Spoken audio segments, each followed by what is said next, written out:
আপনারা সকলে জানেন সৌদি আরবে প্রবাসীরা কতটা কষ্টে আছে। 2019 সালে সৌদি আরবে অনেক প্রবাসীরাই বেকার, চাকরি ছাড়া না খেয়ে না দিয়ে দিন পার করছে। কিন্তু তারপরও সৌদি আরব সরকার এমন কিছু পদক্ষেপ নিচ্ছে যেটা শুনলে আপনার মাথা গরম হয়ে যেতে পারে। গত 17 জানুয়ারি সৌদি আরবের ইংরেজি পত্রিকা সৌদি গ্যাজেটের সংবাদ সূত্রে জানা যায়, সৌদি আরবের শ্রম মন্ত্রণালয় কেনিয়া সরকারের সাথে নতুন একটি শ্রমিক আমদানিতে চুক্তি আবদ্ধ হয়েছে।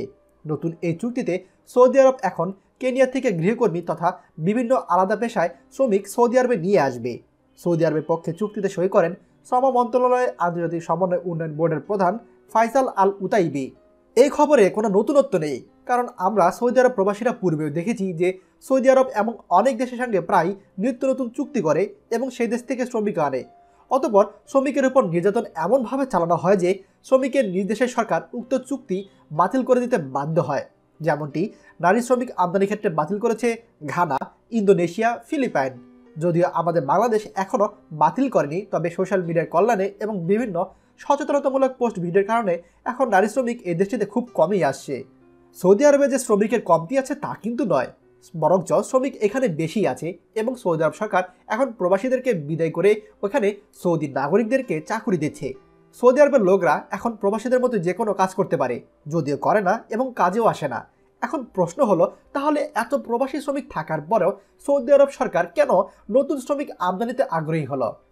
আমরা বাংলাদেশিরা কিংবা ইন্ডিয়া বা পাকিস্তানের শ্রমিকরা সৌদি আরবের শ্রমবাজার সম্পর্কে মোটামুটি ভালো ধারণা রাখি।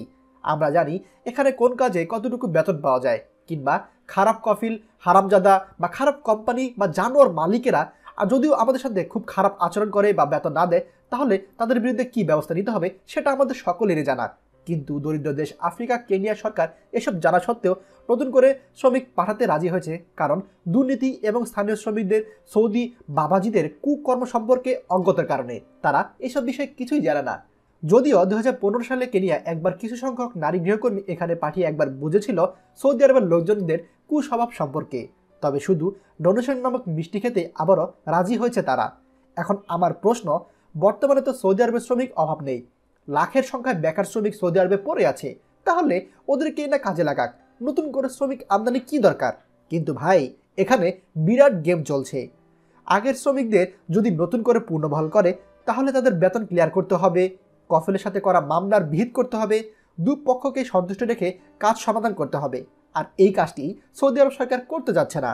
আবারও চাপের মুখে পড়তে হচ্ছে, কারণ দেশের পাবলিক ভুল করলেও এরা এই ভুল নজরআন্দাজ করে, কারণ পাবলিকের ভুল বেশি সংখ্যা ধরলে আবার না পাবলিক আন্দোলনে নেমে পড়ে।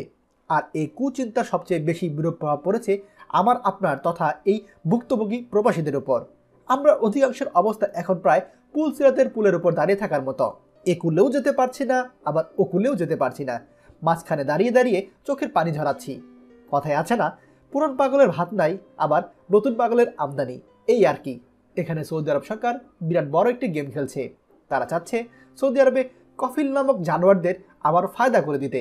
কেনিয়া থেকে লোক নিয়ে আসবে, তাদেরকে নতুন করে চাকরি দিবে আর কফিলদের পকেট ভরবে। এই হচ্ছে সৌদি আরবের বর্তমান অবস্থা। আপনাদের এই নিয়ে কার কি মন্তব্য অবশ্যই আমাদের কমেন্টে জানাতে ভুলবেন না। ভিডিওটি খুবই গুরুত্বপূর্ণ, তাই দয়া করে সবার সঙ্গে শেয়ার করবেন। আর আপনি যদি আমাদের চ্যানেলে নতুন হন, তাহলে আমাদের চ্যানেলটি অবশ্যই সাবস্ক্রাইব করবেন সৌদির সকল গুরুত্বপূর্ণ এবং লেটেস্ট নিউজ সবার আগে পাওয়ার জন্য। ধন্যবাদ আপনাকে। বাংলাদেশের প্রথম প্রবাসী নির্ভর ভেরিফাইড ইউটিউব চ্যানেল TJN24, তাই দেরি কিসের, এখনই আমাদেরকে সাবস্ক্রাইব করুন। সাবস্ক্রাইব করতে সাবস্ক্রাইব আইকনে ক্লিক করুন এবং বেল আইকনটি চাপুন, যাতে আমাদের কোনো নতুন ভিডিও আপনি মিস না করুন।